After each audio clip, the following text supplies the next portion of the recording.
Hello, guys and girls, and welcome to episode 10 of the VR Inside podcast. This is a weekly VR, AR, and MR talk show that is live streamed every Saturday on Nathies YouTube channel. You can tune into the show live at 4 p.m. in Europe, 3 p.m. in the UK, and 10 a.m. in central US. If you missed the podcast, you can catch up with it every Sunday, where I upload the whole show to my own YouTube channel, Virtual Reality Oasis. Or alternatively, if you want to listen to the audio-only version, you can check it out on Google Play Music and on iTunes. If you have any questions or comments during the show, please put them in the chat and we'll try to answer as many as we can. So today I'm going to introduce you to everyone in the room. He is the world's first VR pole dancer, and that is Nathie. How are you doing, man? I'm doing fine, man. I'm about to hit like 300k subscribers. VR's alive, yo. It's not that. Congrats, man. I proved it.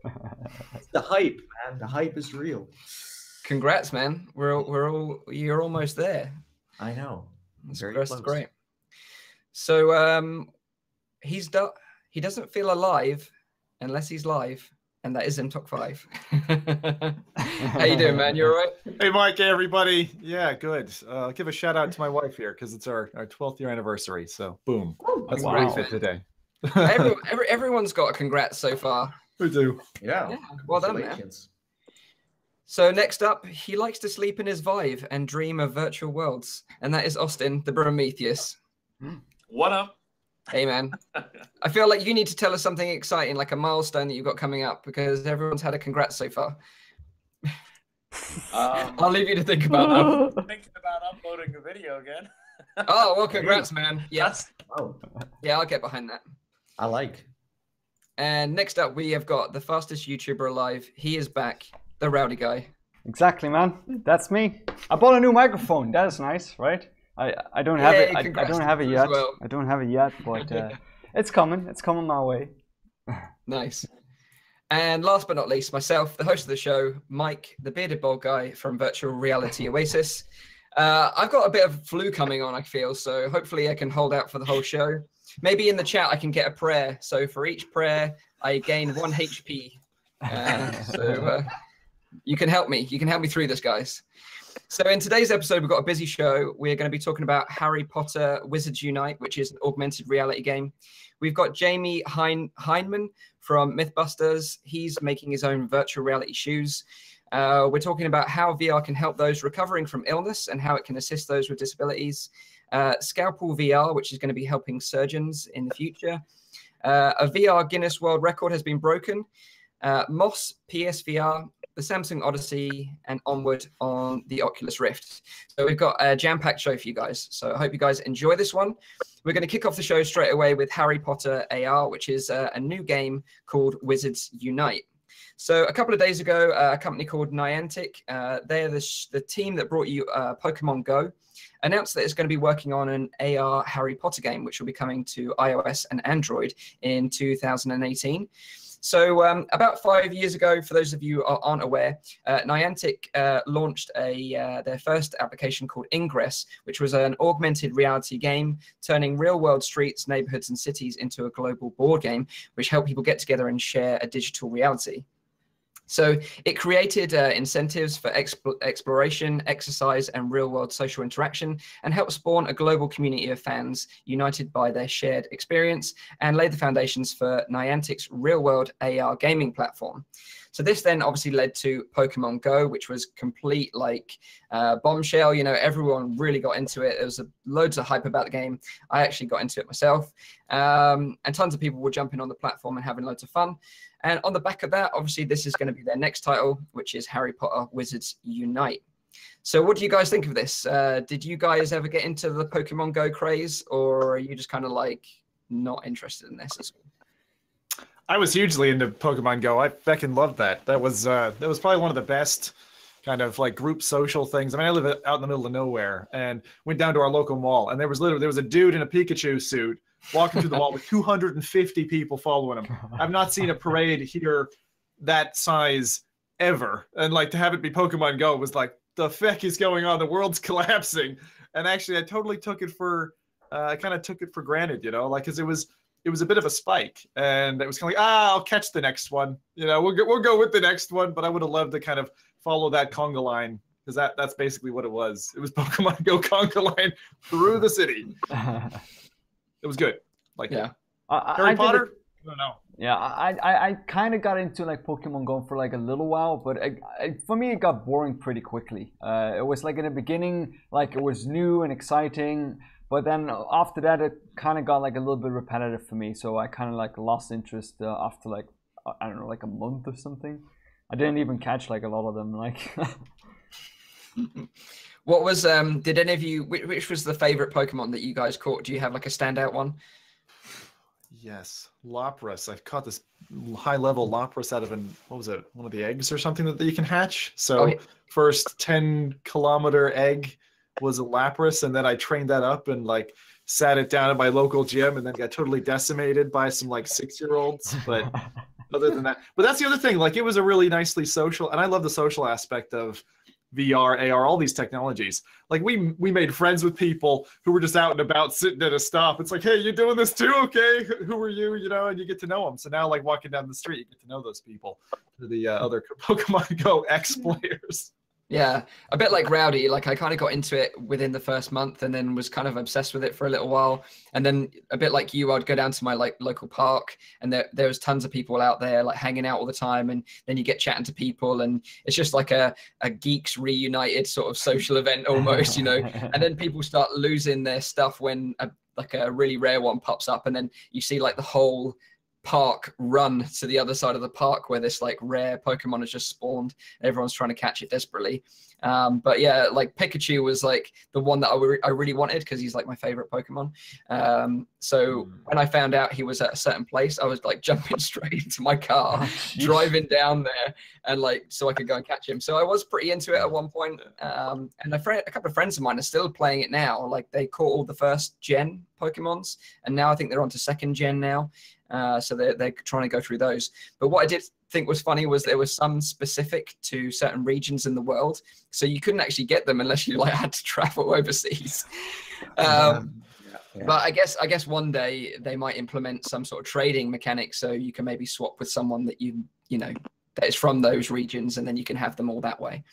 But with this Harry Potter one, my wife is going to be obsessed with this game, because I've probably mentioned it on a previous show, but my wife is absolutely obsessed with Harry Potter. She loves it to death. Like, we literally have the audiobooks on loop in our house. Like, that's how obsessed she is. She's been to like the London tour like maybe 5 or 6 times now. And then when we went to Florida and we went to Disney, obviously they've got Harry Potter World there, so we spent a lot of time there. So she's going to absolutely love this. And I think I'm probably going to be waving goodbye to her, and I'll probably see her in a couple of months' time after she's kind of like gathered all the spells and taken all the other wizards out locally. So yeah, if you're local to us, you're going to be have to be careful, because my wife's going to be coming after you. What platform is this going to be on, Mike? I didn't catch that. So it's going to be mobile. So iOS and Android is going to be the platforms. Okay. And it's called Harry Potter Wizards Unite. So apparently players are going to be learning how to cast spells, explore the real world and neighborhoods and cities to discover and fight legendary beasts, and team up with others to take down powerful enemies. So it sounds kind of cool. The reason why we're discussing this, of course, it's not because it's Harry Potter or because it's Pokemon, but because they have AR in the title, right? But do you guys really see this as AR? Is this what you... I mean, technically, I guess it is augmented reality, because it's like an overlay kind of. I mean, with Pokemon Go, no one was really using the AR functions, to be honest. Like, it was draining your phone, so people weren't using it. I loved it, and I bitched at my wife until I was blue in the face. I'm like, you got to use it. It's so much better. It takes more skill. Curve those balls, damn it. You know, but I actually think that augmented reality, I never played the game, but there was a game, maybe some of you will know it, where like zombies were chasing after you, and you held your phone up and you'd move it around, and you'd be like, it's coming after me, so you'd have to leg it. But then some kids, I think in the States, ran out in the street and got killed by a truck. Like, I mean, there are disadvantages to AR titles you got to be careful about. Cool. But recently I saw some cool AR games to back, I suppose, Rowdy, to your question, right? Like, is this something that really is gonna really bites? Like, why do we care about it, right? But like, to see a tabletop turned into like a chessboard, you know, with like tanks rolling across it when you've got a tablet up here or something. Or there was another one where like literally there was a dead body laid out in front of you and you'd have to walk around and inspect it from different angles. I can't remember the name of it now, but it's still in early alpha. But it was kind of neat to be able to have to find different pieces on this corpse that was laid out in front of you and actually inspect like what was the cause of trauma. And I've seen this mechanic in other games, but not through AR. And so even though it's like entry level AR, in other words, you're not like, you know, it's not like a HoloLens. It's not, you look around and it's in your world, like Pikachu's popping out of your bin, you know, to the right. That's not like that. The thing for me, it's still really impressive. But the big question, and a lot of game studios say, well, how do I actually give a full length title in AR? It's not easy. I mean, even Pokemon Go is very bite size. Yeah, the thing for me is, I mean, what you described as well, like if you have a table in front of you, you can walk around it. But I didn't really get that from that Pokemon game back then because it was more like an overlay over the thing. And once I started like walking around, I couldn't walk around the Pokemon or something, right? Yeah, you're right. It's faked. It was just fixed on your screen, and for me that didn't really feel like augmented reality. It was more like an overlay over my phone, basically. Yeah, and it's like Nathie said, you know, a lot of people turned off the AR function, and I actually did that myself because, like you say, it was draining my battery. And I know a lot of people were buying up battery packs like there was no tomorrow because they were obsessed with this game. So it'll be interesting to see how Niantic implement AR in this one, whether it'll be very similar or whether it'll be something different. But like you say, Rowdy, about AR, like the thing is with AR on mobile, I get what Apple are doing right now because they're pushing AR big time, but it is just like looking through a small window and having something projected, overlaid onto your real world until that kind of is right up in my face and a bit like HoloLens or, you know, something similar where I'm just naturally looking around and things are then augmented reality jumping up and down in my real world environment, then I'm not going to be that interested in it. But it's just, it is like an AR application, so I thought it sort of deserved a mention on the show. Yeah, definitely. No, definitely. It sounds cool. I'm really curious what it's gonna be and how you team up with other people. Like, what kind of like, do you really need someone else to beat a certain beast, or do you need to find someone in a certain area because they are like having a special, or you know what I mean, like special powers or special spells that's the person you need, and you need to go all the way to the other side of the town to ask that person, like, hey, I need to go there now, and hey, maybe you want to team up with me. So like maybe this is like even better than Pokemon Go, where friendships are even like more, because you didn't really need anyone else. Yeah. You could ask for advice, but now you need to play with other people, otherwise you will not be able to win. That would be interesting, like especially like you say, they could use the houses almost as a team dynamic. So almost like you had to team up with other Slytherins or other Hufflepuffs to take down a certain creature together. Like that would actually be pretty cool. Sorry, I'm the like your wife and I are on opposite ends of the Harry Potter spectrum. I gotta say, you know, I've fallen asleep twice in that first film, and like I have never fallen asleep in another movie. Like that's the level. I didn't read the books either, but I did. You know, I appreciate what's there, and people have told me like read the books. Don't judge a book by its movie cover. Yeah, or play the Lego game of Harry Potter. Yeah, that is amazing. My wife loves that too. Yeah. So I was gonna say this has a really nice parallel in some other news that splashed out this week that I found quite interesting as an Apple shareholder, that they have confirmed that they're working on a separated, distinct operating system other than iOS, and a successor product to the iPhone that will be an AR, what sounds like an AR headset that's standalone. And apparently that in its demo form will be available in 2019 with a consumer release as early as 2020. So we're looking at 2.5 years from Apple. I've been waiting for Apple to make any kind of comment because they've been patenting up and buying companies like mad. And you know they've been tinkering in the background. But like Apple do, they're trying to leapfrog everybody else. So AR is interesting. And this Harry Potter game is like another stepping stone, isn't it? You know, we had the big craze last summer. I was surprised there wasn't a copycat this summer. Obviously, Pokemon, they did like Series 2 Pokemon or something like that. Like they tried to, you know, capitalize on that again. But I'm kind of surprised that no one else jumped in there. You know, I think it's just such a huge undertaking because like Niantic basically turned the world into a playground, and the amount of work, I can't even imagine the amount of work that was involved in that. So I guess it was actually based on a predecessor game. Right. Do you know the Google game? What was that called? Anyone else know what I'm talking about? Is it Ingress? Is that what you're Ingress? talking about? Yeah. So all the data points and everything from Ingress, they basically just did copy paste, and then just laid another game world over it, which was very smart. Yeah, of course. Yeah.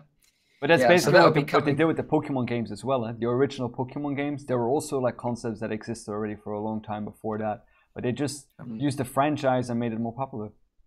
Smart. Yeah. Yeah, but Pokemon Go just totally fits into that whole gameplay style around the world. You know, like Harry Potter is a little different. Of course, joining up with other people, cool. But with Pokemon Go, it's like really you are a person that is out in the open trying to find yourself a Pokemon. You know, it totally, like, it could happen in real life pretty much.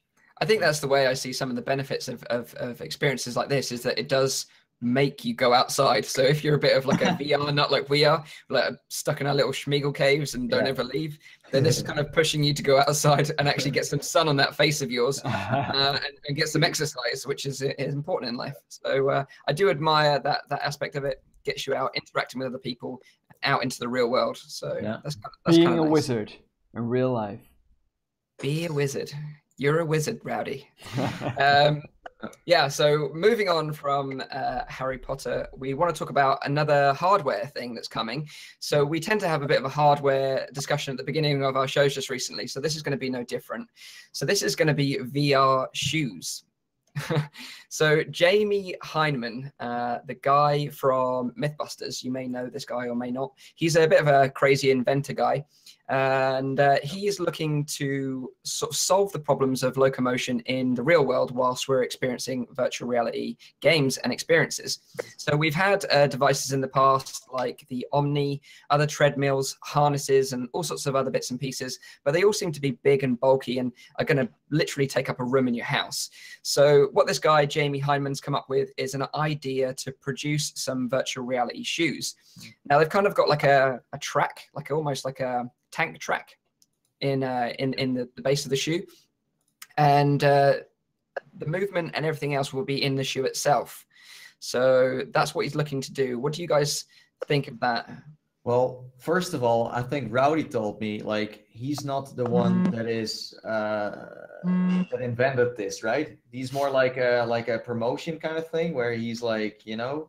Oh, he's the face of it, is what you're saying. Yeah, he's like the face of it. So it's, I mean, he's working on it now, of course. He's working on it now. Yeah. But the idea basically comes from someone else who's been working on it, I think. And if you look, because they have on their Kickstarter or the Indiegogo page, they have like a timeline of like, you know, how the project is coming to fruition. And you see basically there's like someone else who kind of like started this, and they met up and they talked about this idea. And then I think that they're kind of like trying to like also use him as a face, of course, to like get this a little bit more. I'm sure that he's behind it. I mean, otherwise you wouldn't do this, knowing him. But I don't know. I don't. Yeah, go ahead. It's interesting because this is not like a traditional Kickstarter thing. This is like you say, it's on Indiegogo, and he's looking to raise $50,000 to just do the development. The background development. Like you don't kickstart this, like you don't put money in and then you get a pair at the end of it. No. What he's doing is selling. You get a survival kit. Yeah. This is what I was going to get onto.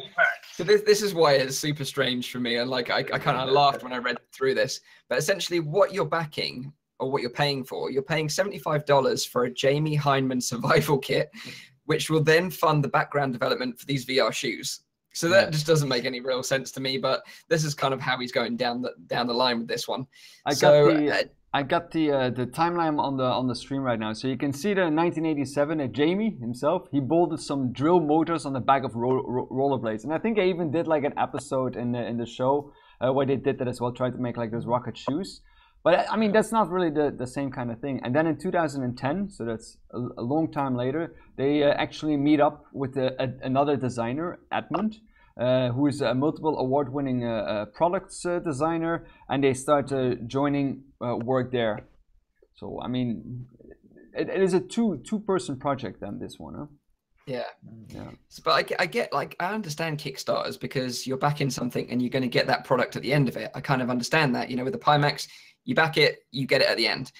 But this, you're buying a survival kit, to fund a VR shoe development? I just don't understand. I mean, to be fair to Kickstarters, right? A lot of the passion and the ideation there is basically let's pay for and fund.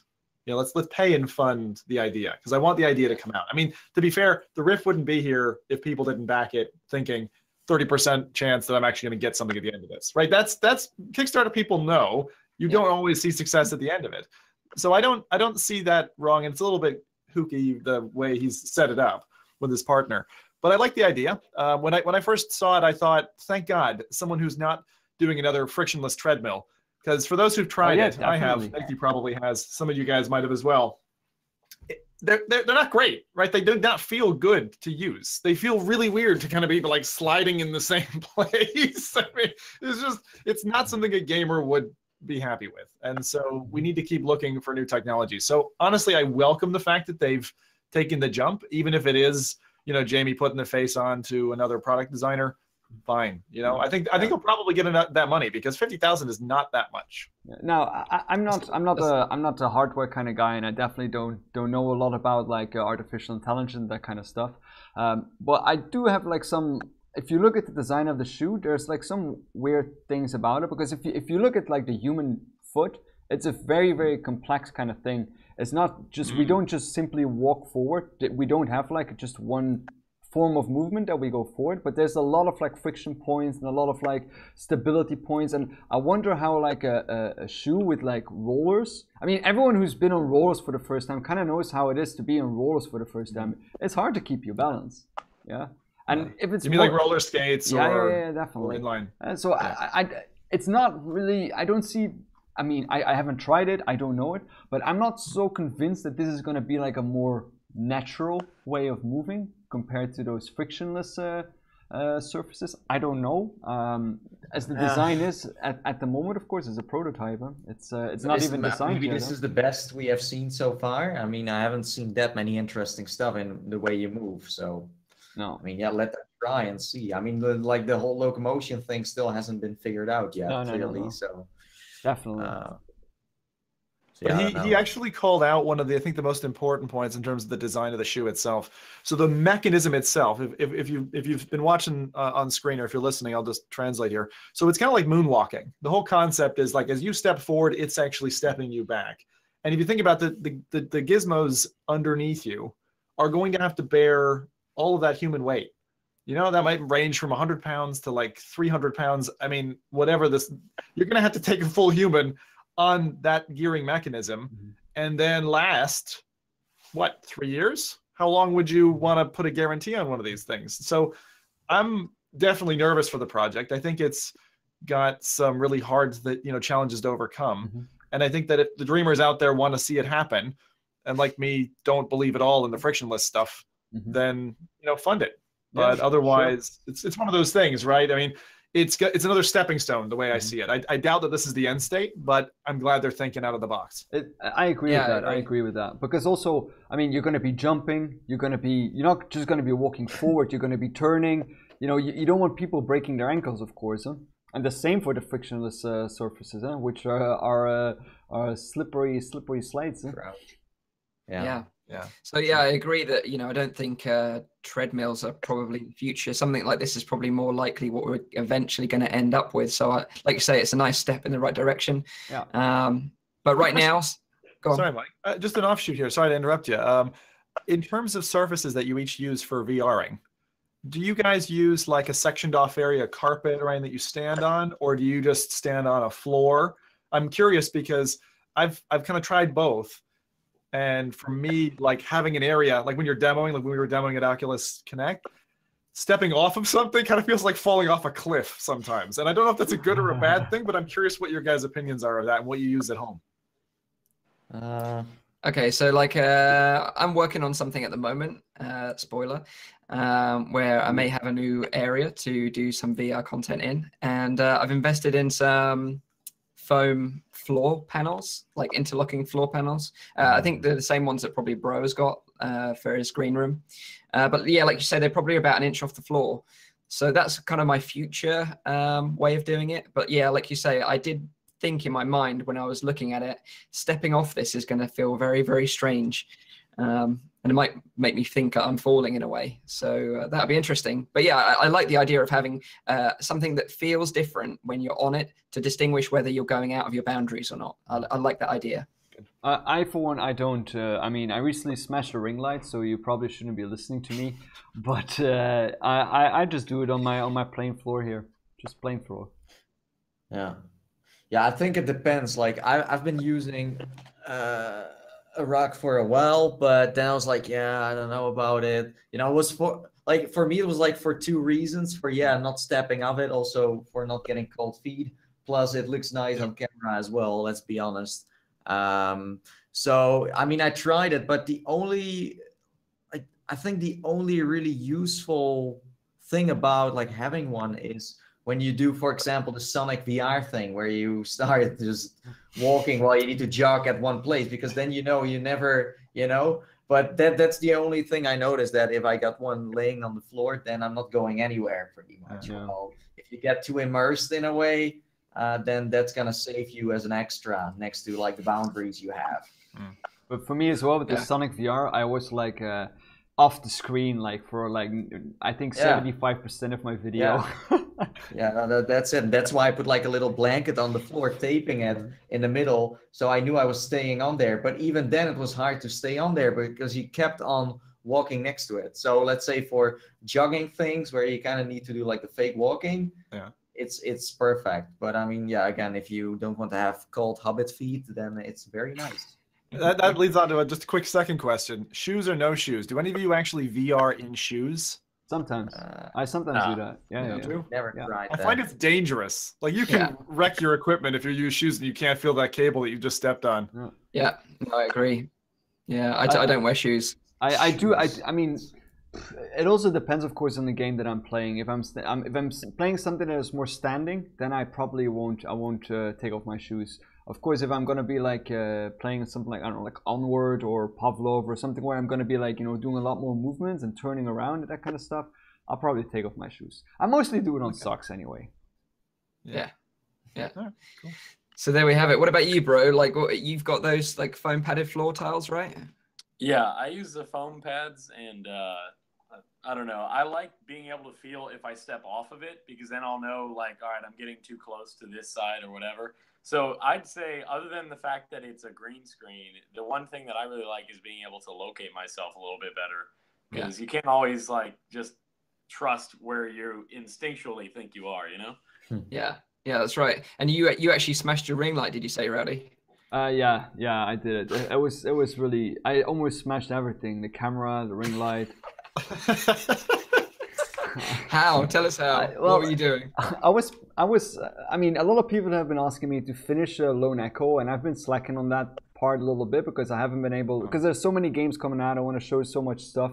So I was like, oh, let me just like boot up Lone Echo real quick, and I started the game and I was playing, but I didn't do my setup as properly as I normally do it. Like I made sure my table is far back enough. I make sure that the camera is out of my reach. So I was like, it'll be fine. It's only Lone Echo, It's not like I'm like, playing like a crazy game. But like what you do in Lone Echo is you grab a lot of things. And all of a sudden there was this thing like flying by, and I was like, swoop, and I felt me hitting something, and I was like, what was that? And I took off my headset and I saw my camera go like, and I managed to catch my camera still. It's still switched off, but I mean, I managed to catch it. But my ring light went like off the table, and it just like sparks was everywhere, and it was over and done with. Wow. Yeah. Do you have that recording, Rowdy? Because I would want to see that. Actually, I cut that part out.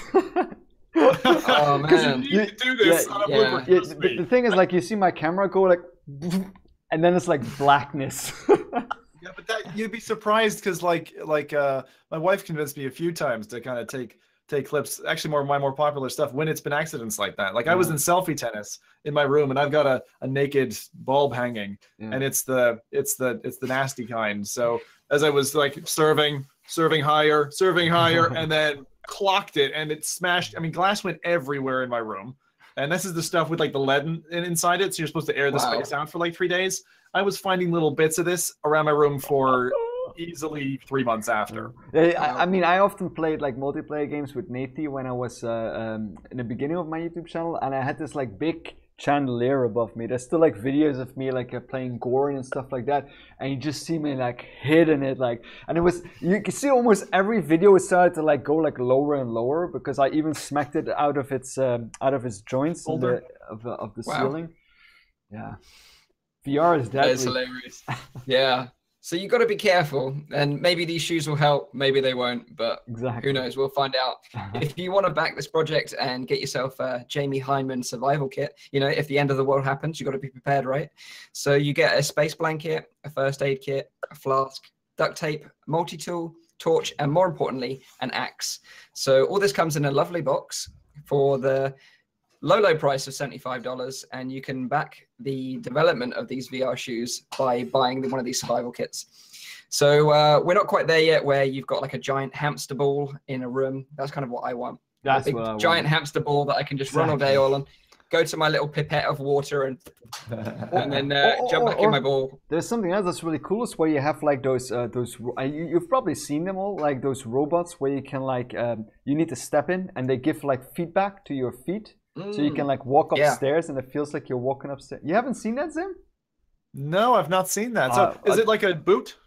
No, it's like a full, like it's like a suit basically that you're in. Like it's like like Avatar, fully, like you're fully like going into motorized. like a Goliath or something and clunking in. And... Yeah, it costs like probably like I don't know, like $1 million or something, and it only works with like 2 games or whatever. But yeah, it looks really cool. I don't even think it's been fully developed. Probably the technology isn't there fully, but that looks really cool. Yeah. I'll look up a picture for you. Channel this another time because there's also a cycling one where you can cycle in VR and there's an app and it goes connected. So there's a few of these like channeled specific controller with a game, and then usually the software side is quite weak. I mean, I would even categorize something like Farpoint with the PSVR aim controller in that category, but being one of the stronger offerings, you know. But like when you need to spend quite a bit on the hardware to then reap the kind of software benefit. I see that Road2VR did a featuring on it. It's called the Axon VR Haptic Exoskeleton. Wow. Yeah. That is crazy. That is crazy. How much is that thing going to cost? It's going to cost tens of thousands, right? I have probably. No idea. I have absolutely no idea. Isn't like Hardlight VR the one that is kind of like going into the consumer market now? Because I did see them backing a few boxes already to people. I'm not sure who those people are and what they like, what their jobs are, but I don't know. I have the feeling that we are getting close to like simple like suits you can wear in a way. Like, agree. I'll go into it. I'll do one. I don't know about you guys, but I'm all for tactile. I mean, I have as much tactile as I can possibly get my hands on. It really does enhance the VR experience. Yeah, having read the book Ready Player One, you know, you really sort of dream of that fully haptic suiting up and jumping into your immersion rig and getting into the Oasis. But yeah, so moving on now to how VR can help those recovering from illness and how it can assist those with disabilities. Now, this is like a really interesting topic. And, you know, we normally talk about games, but I just kind of wanted to touch on like how VR can help other industries, because there's so many other industries that are adopting VR right now. So I watched a short documentary by University Libraries called Walking with Reality. I'd definitely go and check it out. It's only like 5 minutes long, but it's a really touching story about a guy called Evan, who's a musical major at the University of Nevada. Now, Evan is confined to a wheelchair, and he has this friend at the university called Harry. And Harry kind of is kind of a bit of a free spirit kind of guy, and he likes to go to this annual festival called Burning Man. Now, you may or may not have heard of Burning Man, but it's like an annual festival that happens in Black Rock City, which is in Nevada. And it's the kind of place where you can be a free spirit and people kind of accept you for who you are rather than what you have. So it's kind of like this really nice vibe going on there. Oh. So Harry would go to these festivals every year and come back and tell Evan. Obviously, Evan's like a musical major, so he's very interested in this kind of world. And because he's confined to a wheelchair, it wouldn't stop him from going to it just because he's in a wheelchair, but he also suffers from asthma. So obviously, with Burning Man being in the desert, which is like, you know, what Nevada is all about, it just wasn't possible for him to go to this Burning Man festival, and he was kind of upset about that. So his buddy Harry, with the help of a friend, Michelle, made it possible for Evan to experience Burning Man by recording a 360 video from the festival and play it back to Evan wearing a HTC Vive. Now, it's a really emotional and powerful video to watch, because when Evan eventually puts the headset on and he looks around for the first time and he's actually at the festival and experiencing what it's all about, he gets really emotional and, like, you know, tears start rolling down his face, and he's just completely amazed by this world that he's been transported to, away from his chair that he's in. And he also got to experience a skiing thing, like at Lake Tahoe, which is like this beautiful skiing scene. And he remembered a memory of when he was a younger child and was able to ski back then. And again, just like really powerful, emotional scene when he's like really amazed by the power of VR.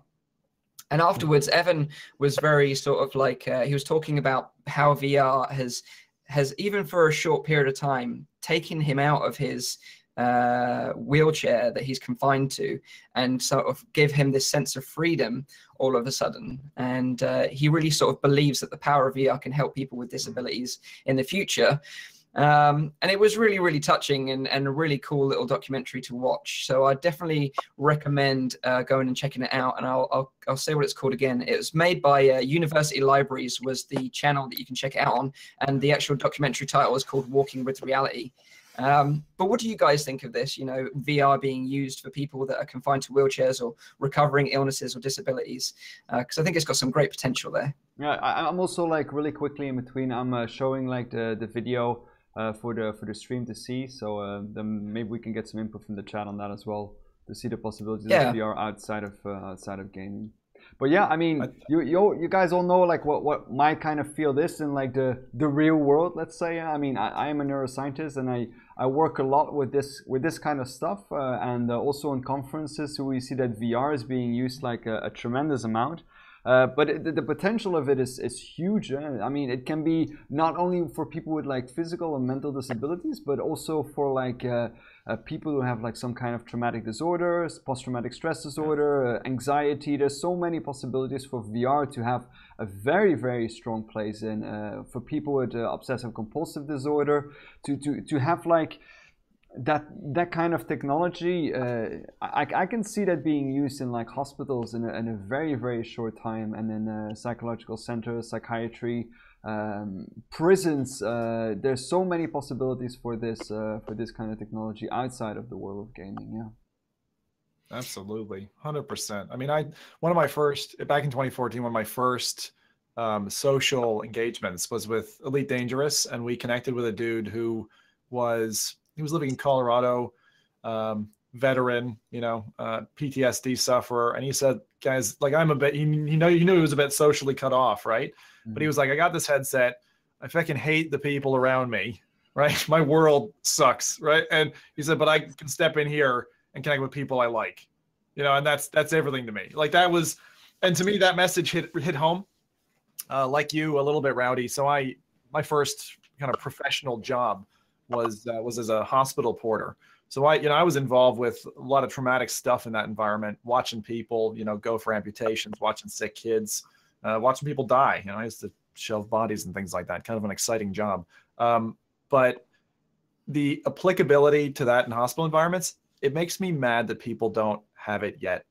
Because when you see this emergent technology and it's out there, and someone's stuck in a hospital, hundreds of thousands of people are stuck in a hospital right now, don't have access to this technology, and it could help immensely.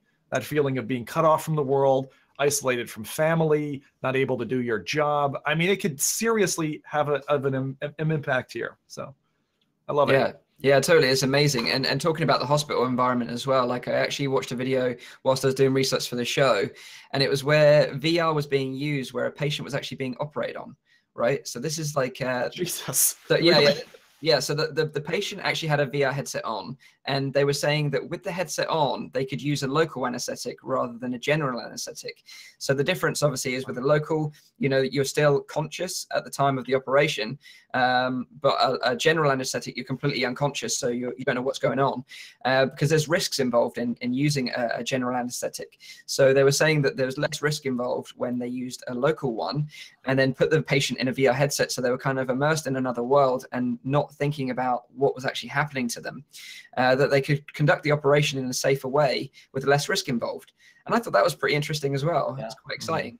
And also, actually, from like, if you look at it from like the other side, I mean, people, especially because I work a lot with like psychological disorders or psychiatric disorders, to have people who are completely healthy experience what it's like, in a way, to be autistic, to be deaf, to be blind, to be having tunnel vision, to be having PTSD. These are depression. These are all things that you can now simulate in a VR world to make people more understand what it's like that some people are experiencing on a daily basis. So also in terms of like increasing awareness, I think that VR is a very, very strong feature.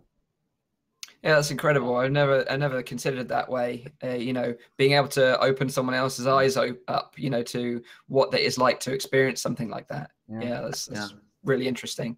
And also, like, the way I kind of think about the future, and I always kind of think about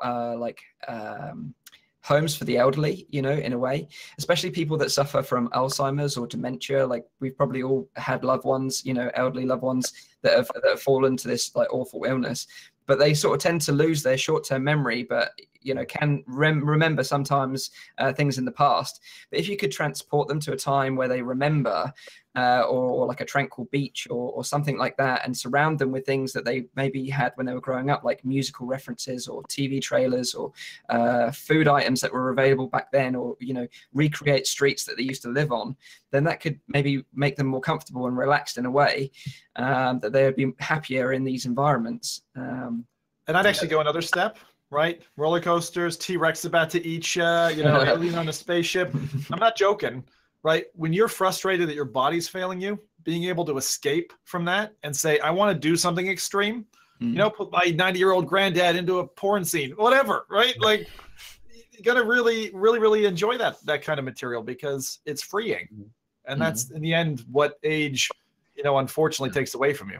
Yeah, that's basically what all of us do as well when we play games. And we kind of like want to escape from you know, the daily drag or like the work or like troubles at home or whatever. I think that's a very, very strong feature for VR indeed.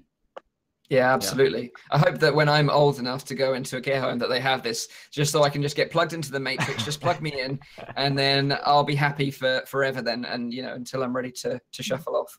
But I don't know if any of you guys have seen the TV show Black Mirror by Charlie Brooker. Yeah. It's one of my favorite TV shows. Like, if you haven't checked out Black Mirror, you should definitely check it out on Netflix. It's all about kind of like the dark side of technology. But it's got this amazing episode, which is my favorite episode, called the San Junipero episode. And I won't spoil it, but it's basically all about like this, exactly what we're talking about now, is that like kind of when you're older or you're really sick and you're confined to a hospital or a care home, that you can still live your life, but in a virtual world. So, you know, you can change your avatar to be a younger version of yourself and relive like some really great experiences from your lifetime, but in a virtual world. And it's a really, really great episode, and it's a really great show. So I definitely urge you to check it out. It's called Black Mirror, and it's available on Netflix. Yeah, probably worth reflecting as well on any content that you guys have had in this space that you think was particularly good, whether it be health education or something along the lines of putting yourself in the shoes of someone else. There was actually, can't remember the name now. There's a new title coming out about, it's basically PTSD simulation. And I'll pull the name a little bit later. Maybe we can talk about it next week if I can pick it up. I think it started with an R, but I can't remember it now. But it actually, the thing that you said, Rowdy, made me think, how long will it be before we have someone who's lived enough time? And those of you guys, you'll know, like, you form memories when you're in VR. It's not as if like you're super aware of your environment at that time. The memories you're forming are what you're experiencing live. If you're in Onward or whatever, which we'll talk about later. I wonder how long it's going to be before someone experiences the effects of PTSD from a virtualized environment that's around them.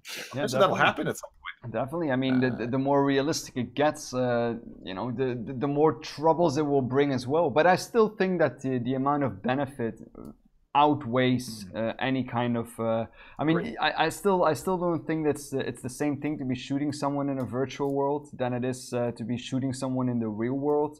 And also the amount of impact that you receive from being at a scene like that is also tremendously different. Because I mean, a large thing associated with the PTSD is, of course, the stress that you receive during that time that you're there. And I don't think that most people playing Onward are extremely stressed or afraid to die. I hope, but I mean, no, it is a point that should be brought to his attention. And mentioning about TV shows, we had that TV show not that long ago where they had to like this entire virtual world. I forgot the name of it. Where you could like go into and you could like do whatever you want. You could kill all the inhabitants. You could sleep with all the women there. I forgot how it was called now, but it was quite. Are you talking about Westworld? Yes, exactly. It's Westworld. Oh, right. Yeah. And then that was like people paying to go on this holiday where there was no boundaries and they were in a Western environment. And like you say, they could just sleep with whoever they wanted to, kill whoever they wanted to with zero consequences. Yeah. And it really I'll do it.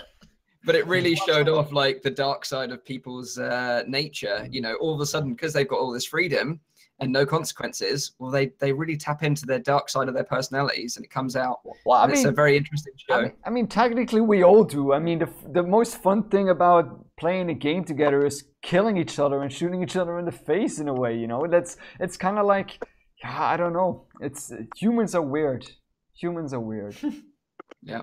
Yeah, but I think that like one of the reasons why VR healthcare isn't like something happening that much yet is because my brother has been doing some research on this. So let's say if you got like a serious psychological problem, then you can't just like, if you build an app for those people, you can't test them on those people. First of all, that's not going to happen, because then you never know what the effect is going to be. So you need to first of all like have something on paper, think about it, test.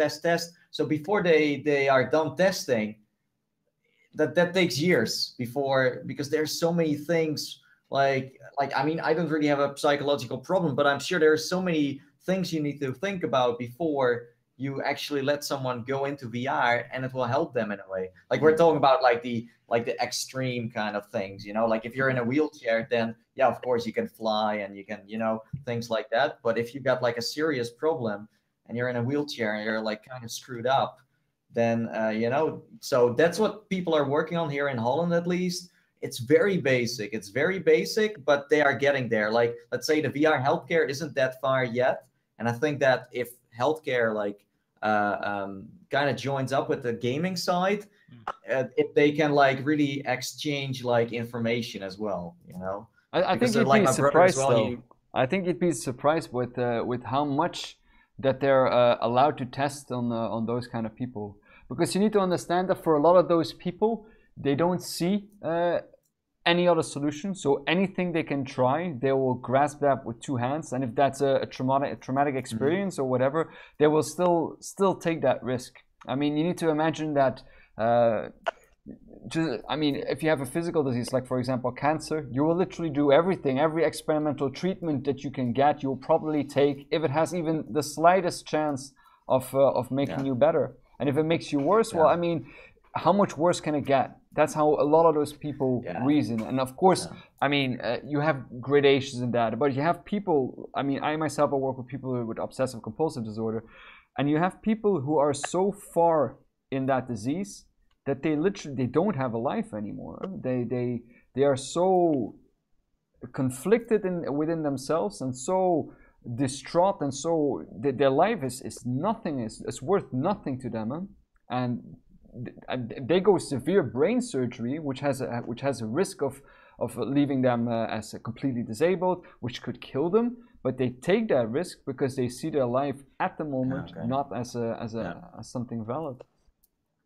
Yeah, but I also think those people that say like, hey, I want you can test this on me, is of course very useful. Yeah. But I'm sure there are also things where they can't just test it because it will, you know, affect those people in a way that. So yeah, but I think it's gonna take a while. But on the other side, like my brother went to a few companies and they do kind of know like the basics, but let's say from like a gaming perspective, they can also get a lot of inputs and stuff like that, you know. And we'll see how that is going to like evolve in a way. But it's good to like keep an eye on that. Yeah, saying kind of the input output side, because you need to, before, especially for the complex array of of issues you can have in the mental space, right? I mean, the amount of challenges you can have there, what you inject and what you put them through. Yeah. You don't know what the outcome is going to be. So that's your comment about it taking years to develop a solution that's reliable and something you can trust. You're not going to do more damage. Rowdy, you got a good point about saying that people are willing to kind of grab whatever. Before we just move on to the next piece, I would just say that there was one title that I did, and if you get the opportunity to do it on gear, I would recommend it. But in terms of a stressful experience, it was worth going through.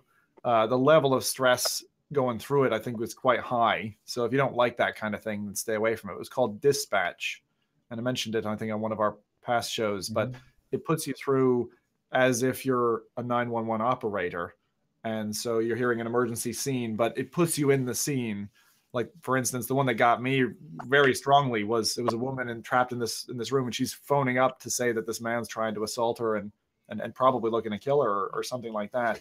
And it's quite intense. Like, it is intense to the point where I don't think I'll forget that scene for years, and that's why it brought me to thinking back about, I don't know, Resident Evil and getting chopped in half in that game. I mean, there are things that you end up remembering as memory and not just as, oh, that was a movie I watched, that was a game I played, because you threw it in VR.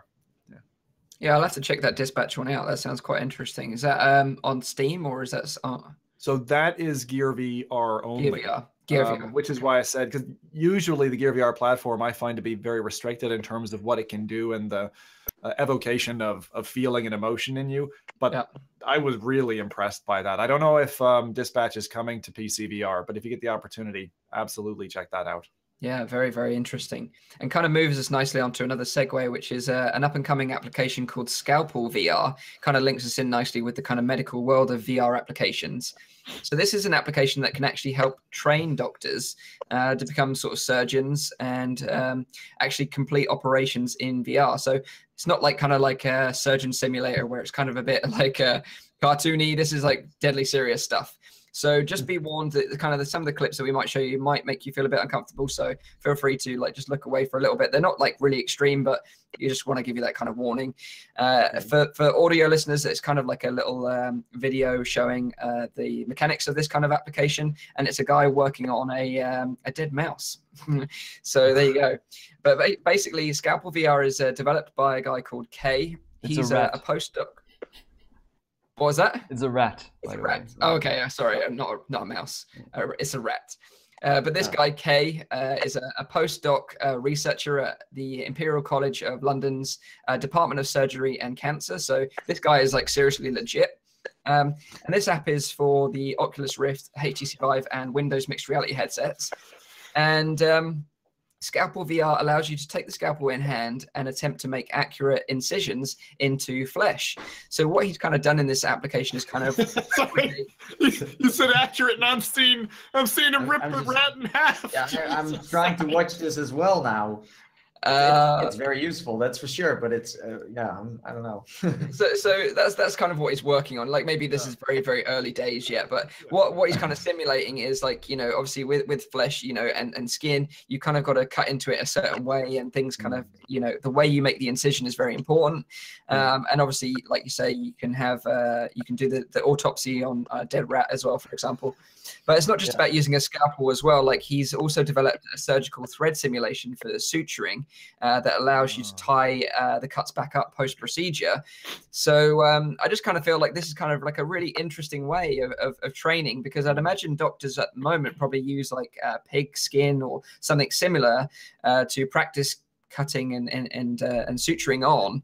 I'm not 100% sure on that, but that's my best guess. Right. But this is kind of like an interesting way to practice without having to keep on, buying these like dead animal carcasses and practicing on those. So yeah, it's the final application will sort of release with a full range of different surgeries that you can complete with instructions allowing you to practice each procedure carefully. So there we have it. Scalpel VR. Yeah, I think it's... So are we going to be able to buy this?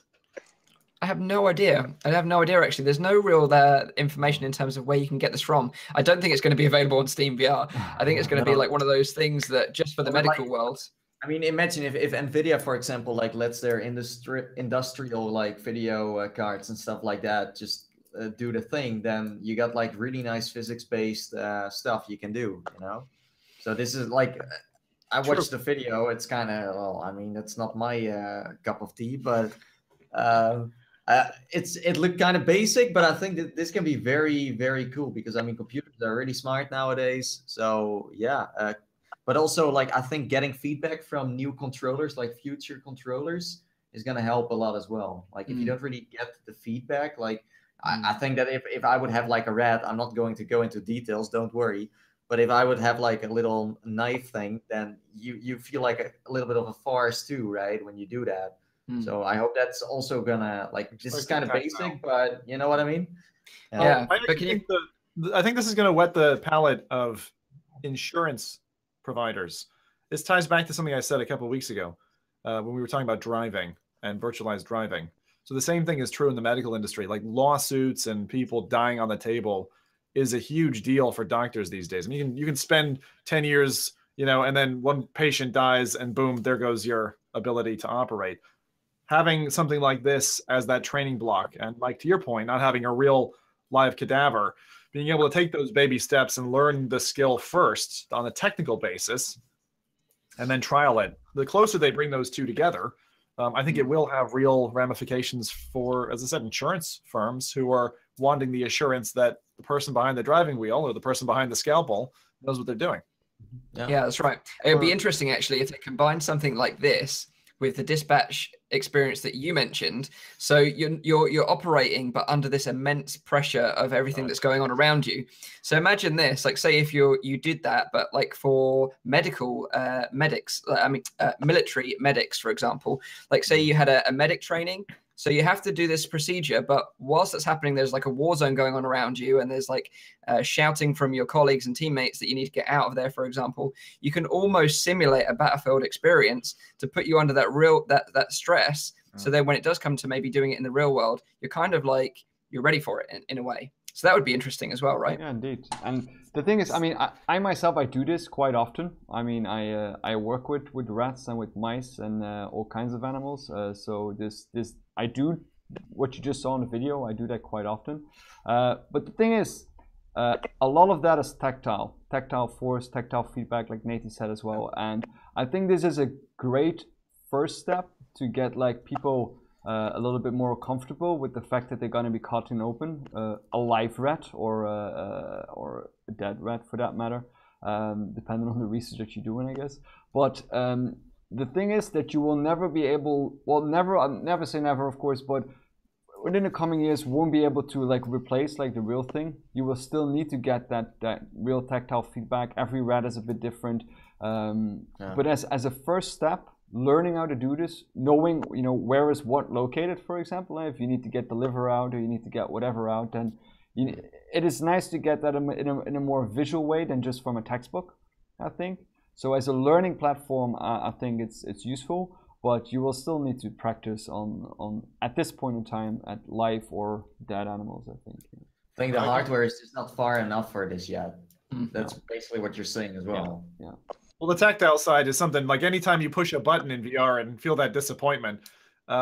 Actually, what I've found has been successful, just to touch on it really quickly, is where I think, like I saw Rec Room, some of their recent GUI changes are that if it's a depressible button, in other words, you're pressing it, but it's not like touch it here. It like has like a push to it and you feel tactile feedback as you're traveling through the button. I find that's very good. And the second thing I've seen in only a small number of games is where it's not your hands touching something, but you pick up something that then touches the thing. So you're not expecting to feel it, and that feels great. So those two options really work. But I was going to ask you guys a question because it's fun to see as we all get to know each other better. Who here has dissected something, and if so, what? No. No? There's nothing in the UK education system that says you have to dissect a fish or something? No. Never? Okay. Rowdy, you have part of your job. I've dissected rats, mice, rabbits, fish, crabs, worms, a human brain. Human brain? Whoa. Yeah. Chicken. That's nasty. That's so nasty. Chicken. Jesus, because there was like, I never had to do it, thankfully, but my high school back in the States, like the senior project was you ended up, you graded up, you went worm, fish, you know, like that, and you ended up with a cow at the end, and you did a cow as a class or something like that. What about Nathie? Wow. What about where you are? No. Did you do anything like that? When I like as I said before, like over here they see it as a meme. Like you see all kinds of shows where they're like school kids in America and they have like the frog, you know, like the classic frog. They need to do stuff with that. But no, over here that's not really. But I mean, I'm sure that if someone at our school had the input to say like, hey, I want to do this, then the teacher would actually say like, yeah, sure, we can do that. Not for the whole class, but if someone was like really interested in, I really want to cut like, something learning open, about that. But let's say if I could pick something to like research, I would go for a brain too. I mean, that must be very interesting. Seems so cool. Yeah. Yeah, Seems that's really kind of cool. I mean, chickens and stuff. Yeah, no, thank you. But a brain, okay, yeah, that's kind of cool. It's nasty. It's like the that. nastiest thing that I've done. Just because you know it's human, that's already a huge huge thing. And it's also, it's so, because when you see like a brain, like movies all like flubbery and stuff, but it's so rigid, but it's cut so smooth. It's so weird. It's so weird. Yeah.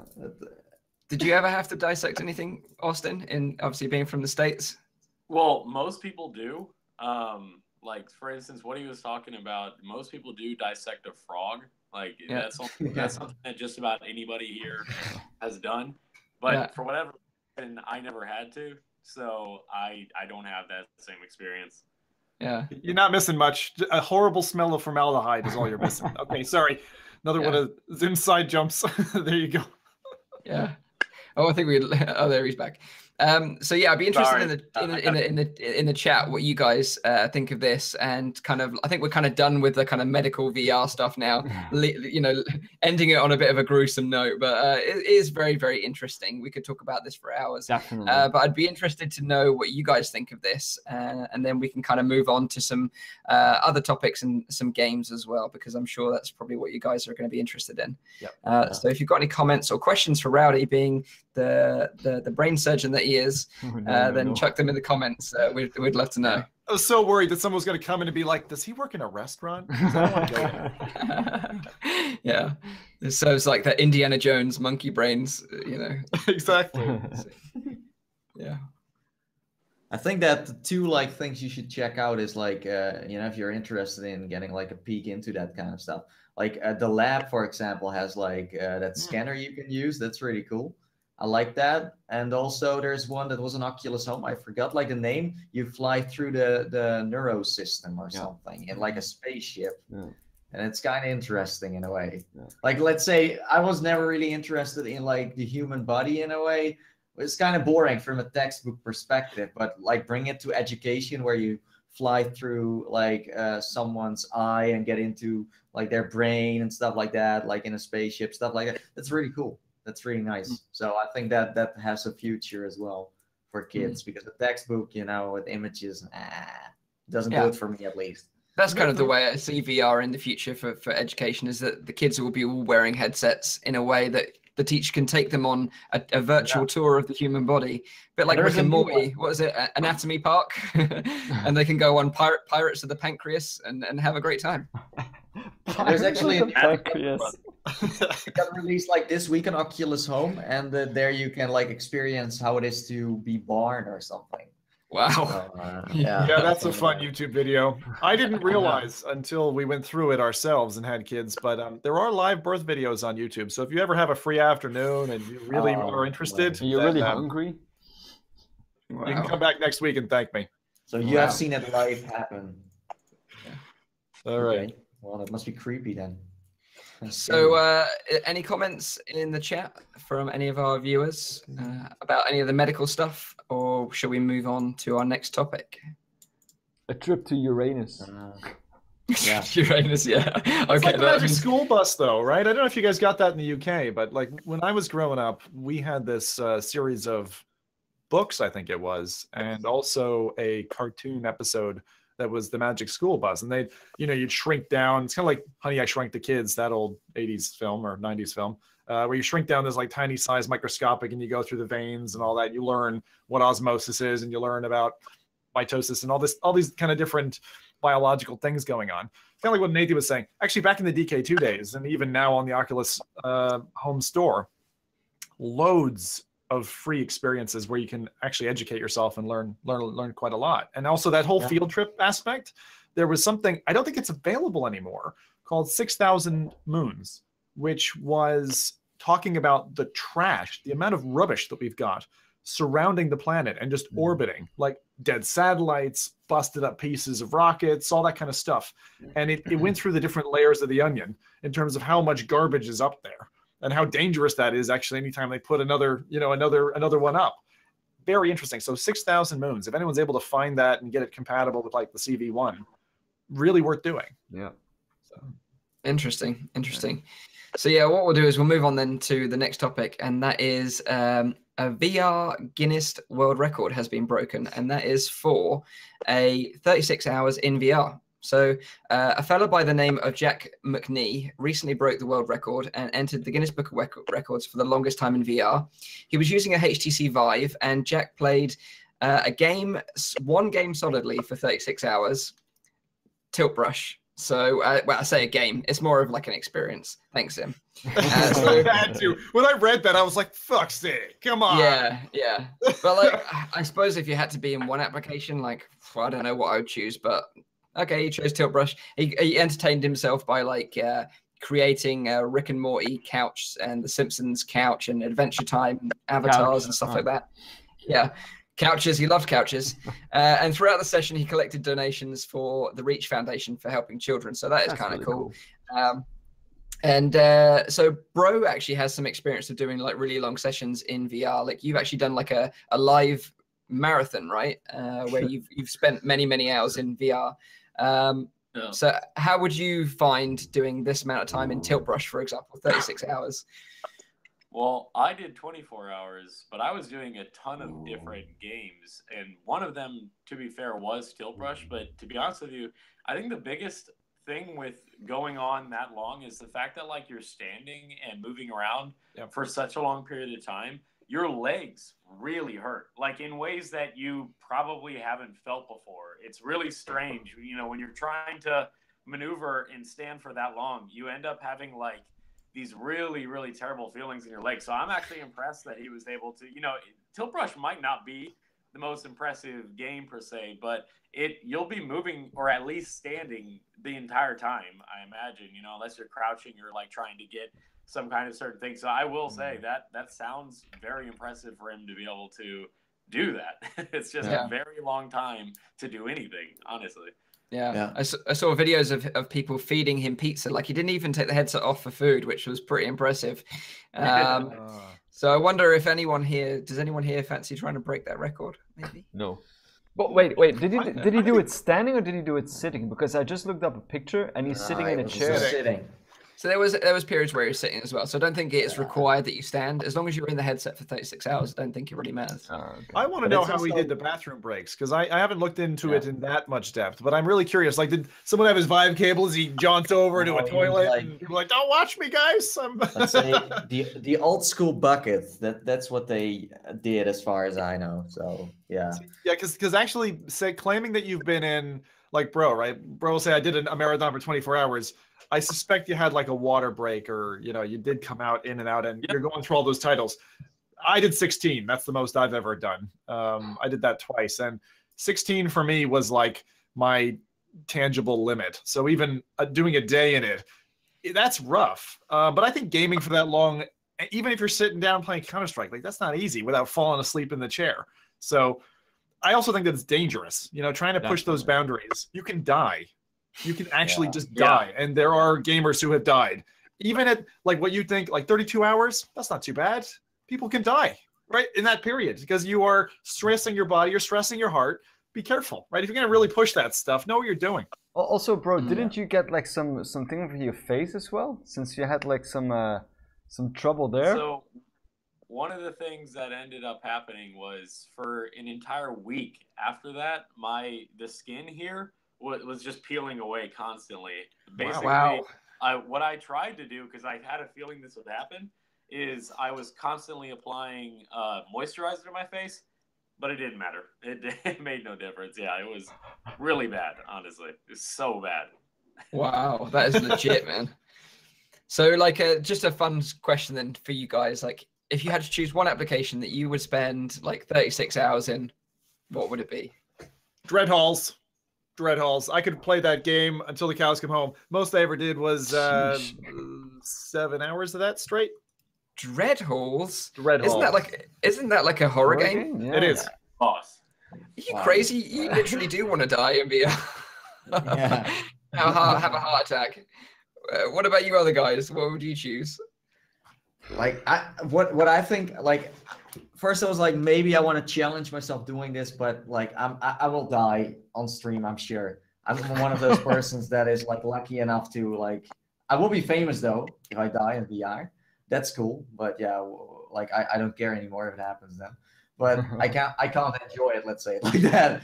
But the thing that I would be interested in is, like, I go to sleep with a VR headset on, okay? I I keep it on, and then when I wake up in like a social app where people are like standing around and like, hey, what are you doing? You know, and then you wake up in some kind of like universe with random people. You're like, well, good morning.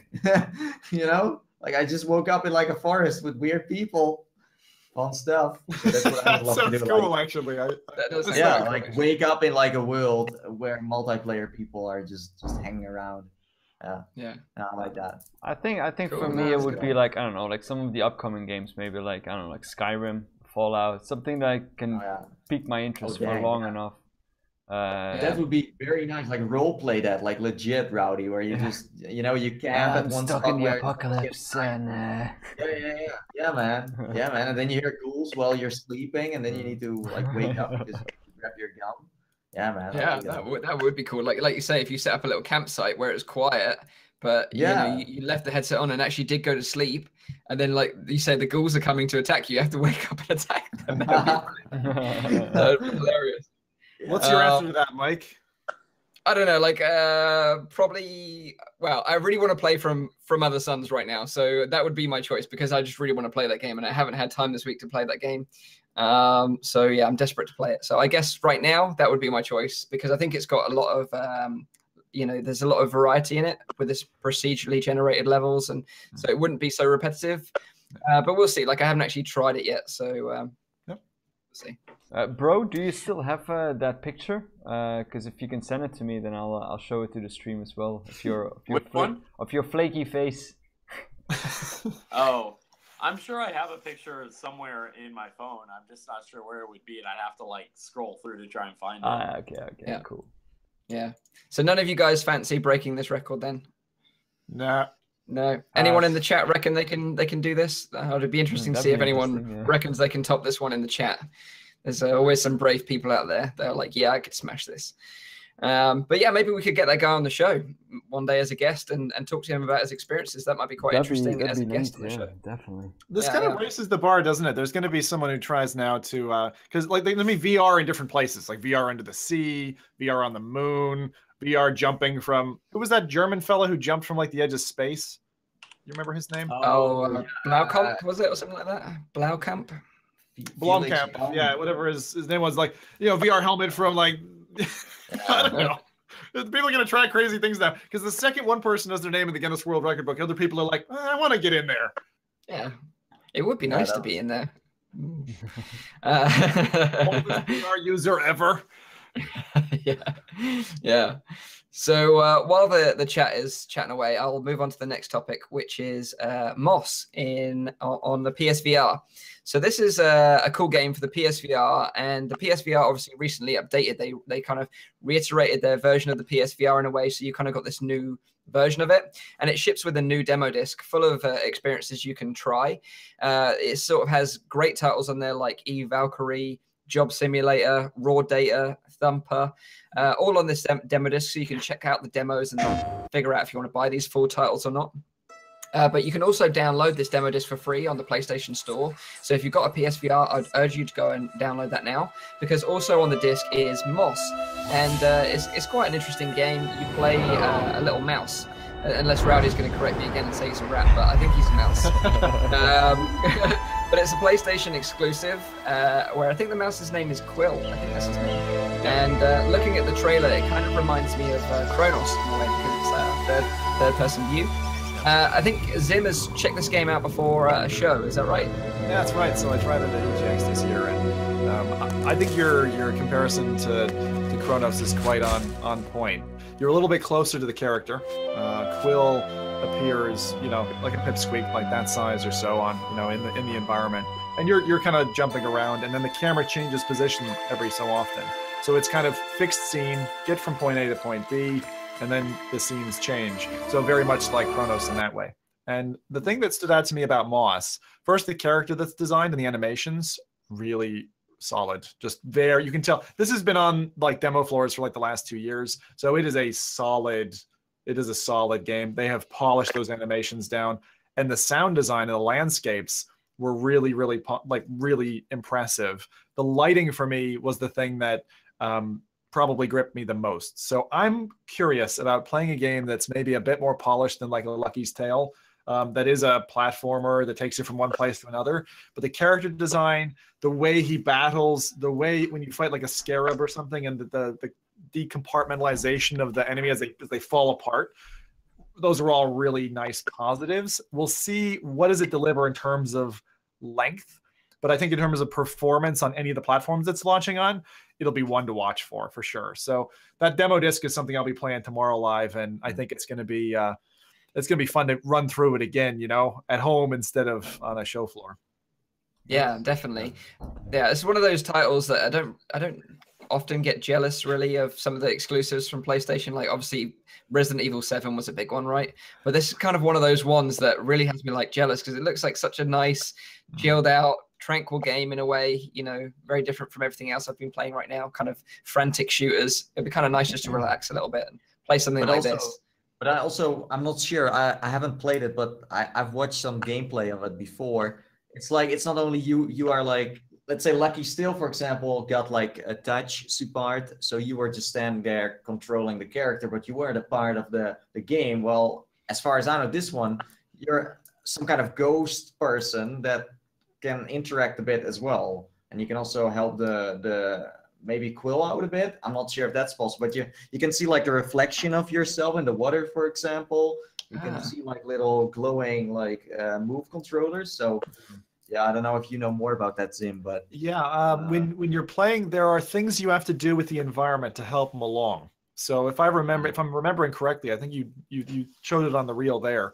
There was like almost like a bird cage central housing with these doors, these panels that would open, and what you had to do was rotate it and then open the panels or get Quill across to a gearing mechanism that would open or close. So there's kind of like a puzzle / platformy element to the game. And I think that's what you're referring to, Nathie, is the kind of interactivity that you have where you're helping your little character dude come through. But he actually looks like, initially you look at him and you're like, oh, he's a cutesy little mouse. He actually seems a little bit badass when he's fighting enemies and stuff. Like, he's got a cool little sword, I like this. I like his character straight off the bat. So definitely positive. I'm kind of curious to see what's the length of the game going to be, because I think that people online are going to have a reaction to that. If it's if it's like an 8-hour game, I think the reaction will be positive. If it's a 2-hour game, I think it'll be less positive. So this one actually uses the motion controllers, or like a PS4 controller, or both? Ooh, I don't remember what I used, to be honest, Mike. Yeah. No, that'd be interesting. I think it uses both. You have options for both, I think. Sorry, I must have played it with a DualShock controller, because the first time I touched Move controllers was here about a week ago. I mean, in the end, like PlayStation is the only one that has like a tracked gamepad too. So in the end, you're doing the same as with a Move. It's just you need to be a little more creative with 2 hands, but in the end, it's the same kind of trick. That's true. Yeah, it's kind of cool. By the way, like no one really talks about that, but like you get a freaking tracked gamepad with a PlayStation VR. That's really handy. Yeah. But it's also janky as hell, though, Nathie. I mean, that's right. When you move a single light around a scene in VR, I mean, yes, you can play this way, and like Rush of Blood is playable with just the gamepad, where you have 2 guns and they're movable like this with the analog sticks, and you move this around to kind of point where you're looking. but the tracking, if you've come from PSVR, notably different. I'd say like a 40% drop off. It's also a little bit about like good game design, I think, because I think like static, for example, the tracking in that is it's so smart how they've done that with the trackpad. I think that's so smart how they did that. Static is a game that people need to know about if they've got a PSVR. It doesn't have a huge name. The quality level, it's a puzzle game where it's basically escape the room, and you're strapped. Your hands are like locked to. It's almost like out of the movie Saw, but it's a little bit friendlier than Saw. Your hands are trapped to some kind of like cube object that you're trying to rotate and figure out, how do I work this out? And for every puzzle that you do, like the controller mapping is completely different for every one. And so I found that one to be really good, and the ending is fantastic. So the level design is PSVR by Static. That's STAKIK. I did a role play in that game. When I did the videos, I pretended I was like really stuck in that one. That was really fun to do. That was really fun. Okay, so that is going to be Moss, and obviously that's going to be released in February 2018. So if you've got a PSVR, I would definitely check out the new demo disc, which has Moss on it, and also check out obviously Static as well, because that sounds like a super sweet game. So moving on just very quickly, because we're running out of time a little bit, so I'm just going to touch on this last one and then take some questions from the chat. So if you've got any questions, fire them up now while we just briefly touch on this last topic, and that is Nathie has got a Samsung Odyssey. So right. You haven't tried it yet though, right? You just unboxed it. I haven't had time. Like I unboxed it, I checked it out, what's in there, but I haven't really tried it yet. But I can show it. Here it is. It's not available in Europe, so it's kind of hard to get one. But yeah, if you really want to have one, you can import one. But yeah, interesting about it is that it has a microphone. The other ones don't have a microphone, and it has headphones too. Now, I'm not sure how they sound, of course, and I'm not sure how well the microphone works, but it's there. So that's really, really interesting. And yeah, for the rest, kind of like the same. It's a different design, but it works the same. And it's got a manual IPD adjuster, right? Is it like a little knob somewhere, or? I think it's this one. Oh yeah, okay. Yeah. So you can adjust basically the lens spacing to suit your own eyes. Oh yeah, we can see that. Yeah, that's nice.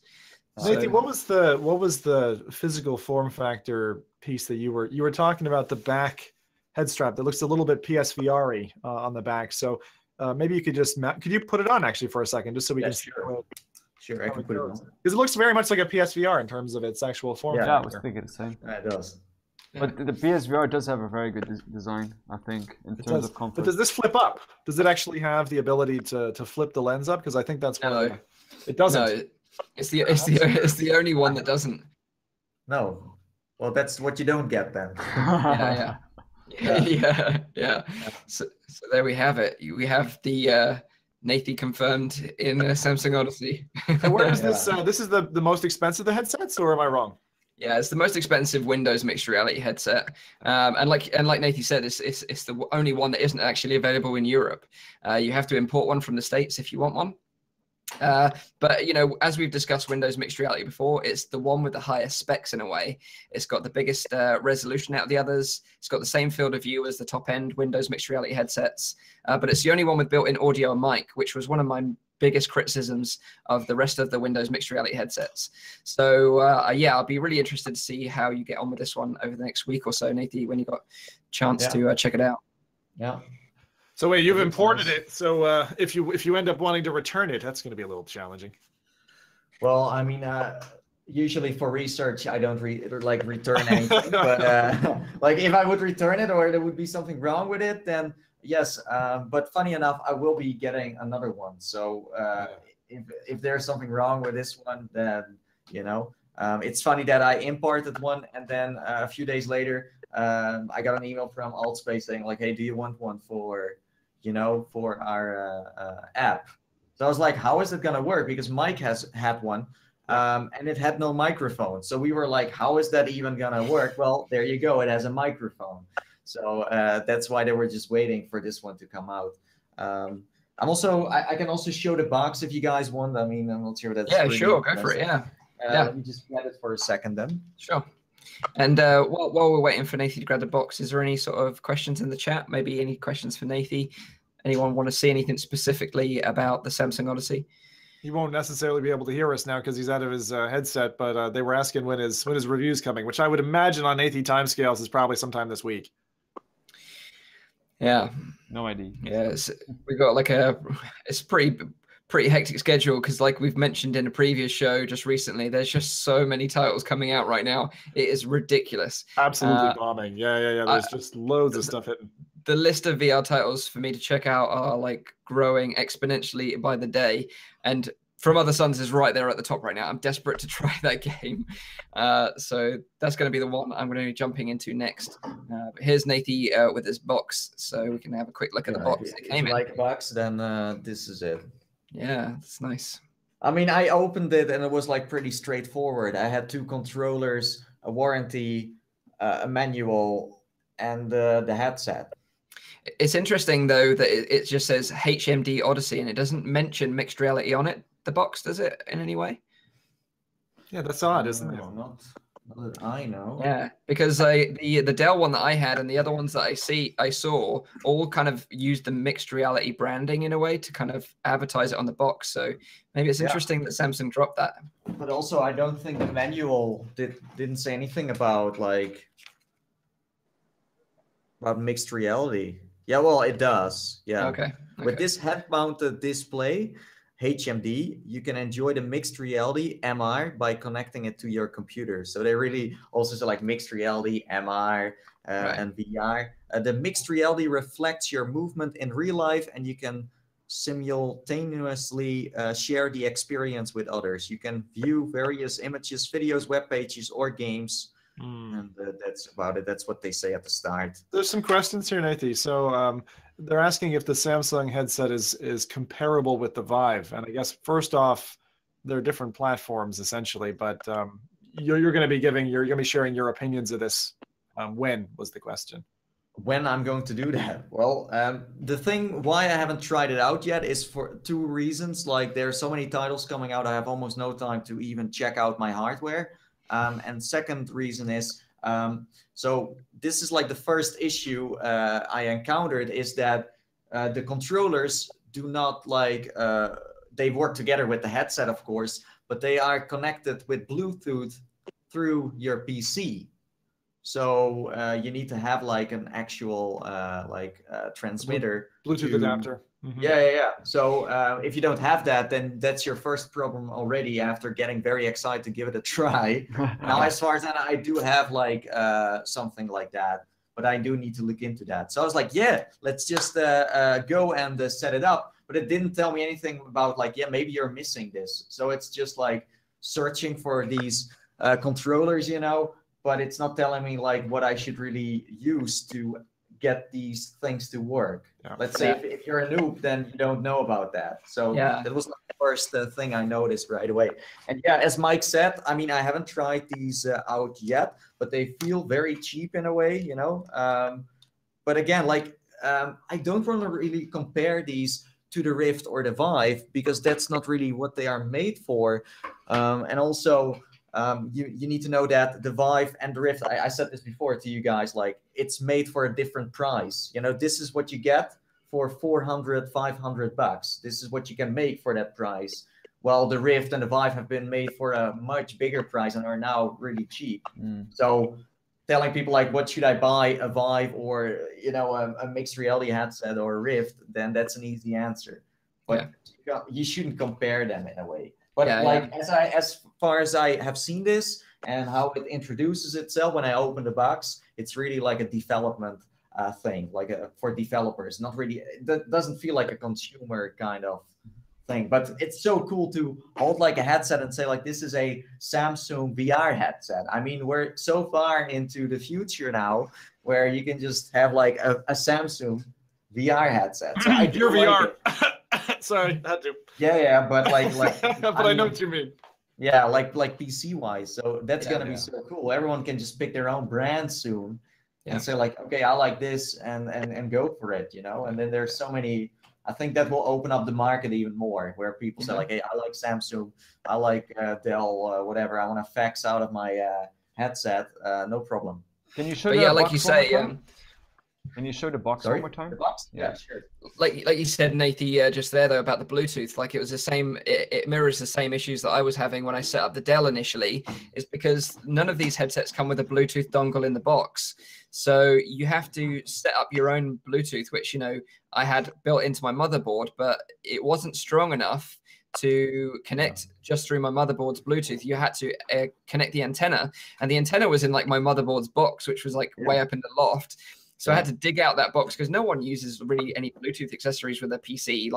So I had to dig that thing out and then connect it, and then I finally got it working. But it's a strange thing that they don't include this Bluetooth dongle in the box just to make that setup procedure much easier for people, And especially because and because their whole motto is that they're designed to be easy to use for people that aren't necessarily familiar with VR products. Yeah, that kind of just baffles me that they didn't include that in the box.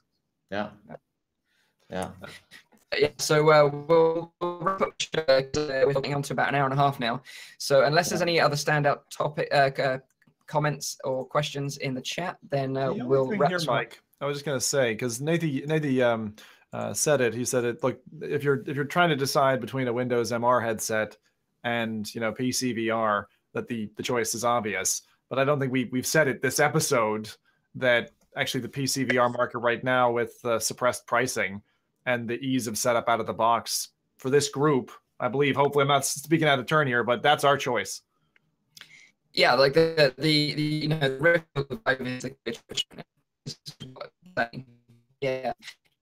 wait until this Windows market develops more.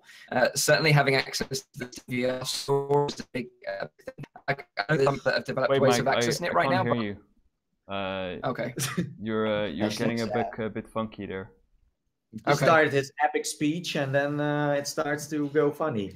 Is that better? Yeah, you're fine now. Yeah. Okay. So all I'd say is we'd wait right now. Stick to the known platforms, the Rift and the Vive, and see what happens in the future.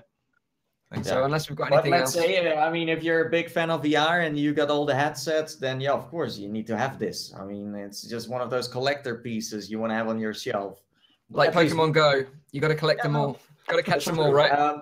So yeah, tip for everyone from Europe: if you want to get one and you're like one of those early adopters and you want to just try everything out that is like getting sold in America and everywhere else, you can just import it. And there's so many ways to do that. Yeah, ask your friends. You got companies doing it.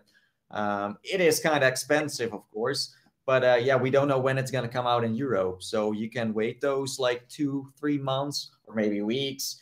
I don't know. That's the risk of like being a VR fan, So, but it's cool to have it here. I mean, it looks nice. I like the design at least. So, yeah. Nice one. Okay, guys, so we're going to wrap it up. So like I said at the very beginning, this is a weekly AR, VR, and MR talk show that is live streamed every Saturday on Nathie's YouTube channel. You can tune into the show live at 4 p.m. in Europe, 3 p.m. in the UK, and 10 a.m. in Central US. If you missed the podcast, you can catch up with it every Sunday, where I upload the whole video to my own YouTube channel, Virtual Reality Oasis. Or alternatively, you can check out the audio-only version, which is available on Google Play Music or on iTunes. So thanks again for joining us. We're having a ton of fun making this show, so I hope you guys are enjoying it too. And we'll see you next week. Thanks, guys. Cheers. Bye-bye. See ya. Bye.